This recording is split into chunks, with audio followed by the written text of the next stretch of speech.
YouTube, what's going on? Hope everybody's having a great day, and I want to thank you guys for stopping by the playground. Just want to jump into something a little bit different today. So the channel is pretty much turned into an RC car channel, which is cool. I love RC, but there's always something you want to do, something you want to try, and I've got that builder's itch. I want to build stuff. I mean, I love running the cars and stuff, but I love building them probably more than I actually like driving them. So buying cars gets a little expensive, honestly. There's only but so many $150 kits out there, and then you start getting into $200, $300, $400, $500, $700 kits, and it gets expensive. So to scratch that builder's itch, I decided to try something new, and we picked up a model tank kit. So I haven't built a model since I was a little kid, and back then it was, hot rods and stuff like that, crappy paint jobs. They lasted, 6 weeks at best, because, you couldn't not play with it. So you went out, played with it, wheels broke off, paint got scratched, firecrackers happened, and next thing you know, you've got a burnt out rusty blob of plastic and no more model. So now that I'm older, slightly wiser, barely more responsible, decided to get a tank kit, see how well we could go about, making it actually look like a tank. So this is the M41 Walker Bulldog. I am no expert on tanks. I am no expert on models. I am no expert on anything. So, take everything I'm saying with a grain of salt. This is just kind of a, hey, this is what I did kind of thing. So we got the model. I got the model built, got the model painted, and then decided it needed to have some sort of display. So real quick, what I'm going to do is just walk you through the steps of kind of what I did to build the model, and then what I did to make a very simple yet kind of effective little display pad for it. So let me bring it down a little bit closer. Let me show it to you up close, and then we'll start going through stuff step by step. And again, this is not an instruction video. This is, this is how this thing happened video. All right, let's take a look. All right, guys, here's the model up close. So the model itself is actually pretty easy to put together. And I'll put a picture of the instructions kind of here. You guys can pause and take a look. But, the instructions are, very simple, very few steps. There's a lot of parts on here. All these little tiny bits and pieces are all separate little things. But, it's not hard to follow. It's fairly self-explanatory. The biggest thing is, some of these steps you can kind of go one after another and do a bunch of stuff at one time. But then some of them you really need to let something dry overnight. And you can kind of figure that out as you're putting it together. Once you get all kind of the carrier wheels on and stuff like that, you kind of realize, okay, I really want that to set up and be good before I go mounting the tracks to it and stuff like that. So we did kind of an old, kind of grungy tank appearance, but I didn't want to go beat up and torn up and, breaking off the fender shrouds and stuff like that, like I've seen done in other videos. But I did want to kind of get, we got the mud flung up on it and everything. So I'll kind of go through some of the stuff I used to do this. But the turret moves. Obviously, you can see the engine intake and everything all dirty and grungy in there. The barrel rest actually flips up, and you can park it with the barrel rest holding up the barrel. Or, put it down and she's ready for action. Turret hatch opens and closes. The gun was pivoting, but it just wasn't stable, so I had to glue it. And, have fun with some mistakes. So, I realized at some point, after I'd glued all the grab handles on, this grab handle was bent down. So evidently at some point I touched it and it bent down before the glue dried. So with this grab handle, instead of trying to pull it off and fix it to make it look perfect, we just left it broken, and then I just added some rust to it to make it look like it's actually been used. So, Lord knows what may have bumped up against it and caused that damage, but now it's damaged. So what I did is first you got to build the model. So step one, build model. Fairly straightforward. Again, Instructions, pretty simple to go through. The biggest thing is with a model like this, you want to make sure all the seams and extra sprue material is cleaned off, because that stuff will stick out like a sore thumb. So step 2 is paint the model. So this is the spray primer I used. Probably could have used a model grade spray primer, but you know, this literally said bonds to anything and make sure your top coat sticks. And super simple, dries super fast, and figured, you know, it gave a little bit of texture to the very smooth plastic, so I thought it was a good idea. So then we broke out the airbrush and we used the surface primer. This worked great. It sprayed really well. Thinned it down some, so it sprayed a little bit nicer. Unfortunately, it came out like baby poo green. So definitely this is going to have a top coat. And essentially everything else was done with this dark green by Vallejo, which is the main color. We used a watered down black for pin washing. So basically all this though was just watered down black that we allowed to set in the limited grooves. There actually was quite a bit on the tank itself in the grooved areas. Unfortunately, the weathering and kind of rusting kind of took most of that out. And then for most of the rusting, we just used the light rust color from Vallejo as well. Now there was a few other things in here. We used the Vallejo mud to weather the tracks and stuff, so you can see there's a good bit of gunk. It's hard to catch, but there is a good bit of gunk into the back. We even coated the bottom in cruddy gunk, because you know that's where all the mud's going to get thrown, and you know it's going to get oogie googie. Yes, it's a technical term.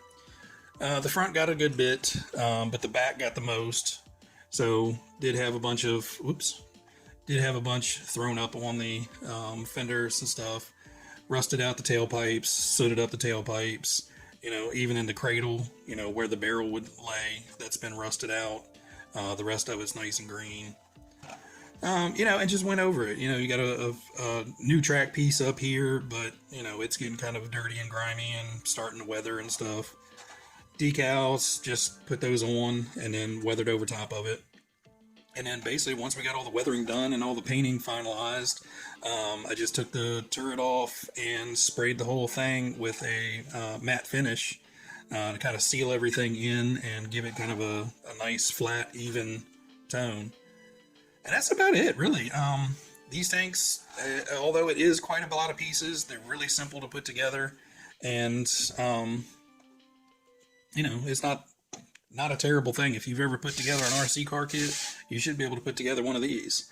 So once I got the tank built, I realized, you know, it's cool, but it needs to sit on like a dirty path. So all this is blue styrofoam insulation. So I got 2-inch styrofoam board from Lowe's. These are just little felt pads to keep it up off the ground a little bit and won't scratch up my bookcase. And literally just took and cut a chunk off of it here to give it that downward slope.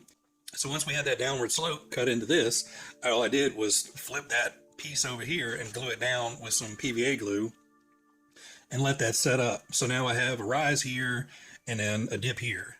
So once we had the elevation and the descent, we came in and carved out the roadbed with just a long bladed hobby knife. One of these guys, and you know, just got in there and started hacking and carving and chipping away. So once we had the roadbed kind of carved away, I made sure that the tank was going to sit in there decently and the track width was correct on the roadbed. And I went and covered it in Sculptamold, which basically all Sculptamold is shredded cardboard or shredded paper with a plaster. So basically the paper just takes up extra volume, so it's not solid plaster. I covered the whole thing with a light layer of PVA craft glue, this super tacky glue. Literally all this is regular like Elmer's glue that just does not have as much water added to it, so it's a lot thicker. and it dries a lot quicker. So covered the whole thing in that. And that just kind of gives something between the foam and the sculpt mold, something to grab hold of. So anywhere you have a smooth area, especially with a nice smooth cut, I came in with a small wire brush and just scrubbed the foam to give it some texture. Paint that PVA over top and then put your sculpt mold over top of that. The sculpt mold is really cool. You can leave it lumpy in certain areas because it's naturally got some clumps to it, or as it's drying out, you can take a wet finger and kind of smooth it out. So I smoothed it out in a lot of these sections and left it a little bit lumpier over here. Then, as it was still wet, I came in and I sprinkled sifted sand over top of all this because I wanted a nice sandy texture. And what that did is, once it was dry, I painted the whole thing in a solid burnt umber color, just regular craft paints. Really doesn't matter what brand or anything it is. I just painted it a solid brown. I think it was a burnt or a raw umber. And then I came back in with a lighter brown and a white mixture to make basically a tan. And then you dry brush that over the entire surface. And basically what that leaves you with, it's hard to see on camera, but it gives you a nice, dirt road, gravelly finish. I didn't necessarily want mud in this one. I felt I was biting off a little bit more than I can chew, trying to go with, a muddy tracked surface. So we went with basically a dry road on this one, which kind of matches the tank because, although it does have mud on it, it's not mud laden and it looks more dusty and dirty than actually muddy. But anyway, once all that was dry, so you got to let the sculpt mold dry with the sand on it. Once that was dry, I came back and painted it and let that dry. Once all that was dry, the grass is just static grass. So I think this is a 2mm like autumn static grass that I bought.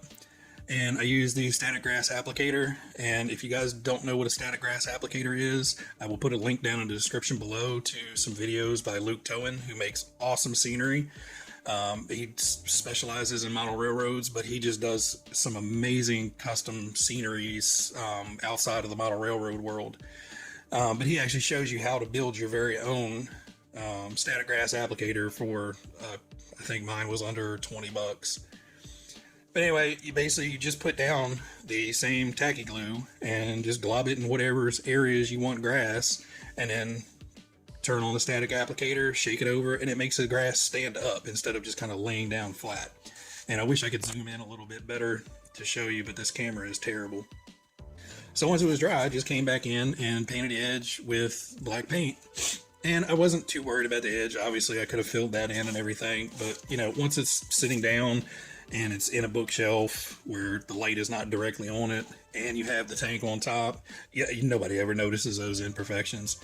And I'm super tickled for a first attempt. This thing came out really, really cool. I have another one in the works, but other things have taken precedence. So you'll probably see another one eventually on the channel. But for right now, I'm really tickled with, how well this came out for a first try. On the other one, I do want to try to, step it up a little bit, put in some damage, and possibly put that either stuck in the mud or in a muddy trail somewhere. So if you guys subscribe, hopefully you'll see that in an upcoming video. And, this is my take. Alright guys, well I hope you enjoyed the video. I know it's something different, it's not RC related. It is model related, and there's not a huge leap between plastic models and RC cars. But I'm really happy the way this thing turned out. It was a really enjoyable project. This is something, you can do a little bit here, a little bit there, and then next thing you know, you've got something that's shelf worthy and worthy of displaying. And if it doesn't work out, you can always go back to 10-year-old you and find some M80s or firecrackers and, have its last battle. Anyway, guys, I appreciate you guys stopping by, checking out the video. Hit that like button, subscribe, dislike, call your mom, all that good stuff. I appreciate you guys watching, especially when you guys comment. I really enjoy reading the comments. But anyway, everybody out there, be happy, be safe, and I'll catch you next time.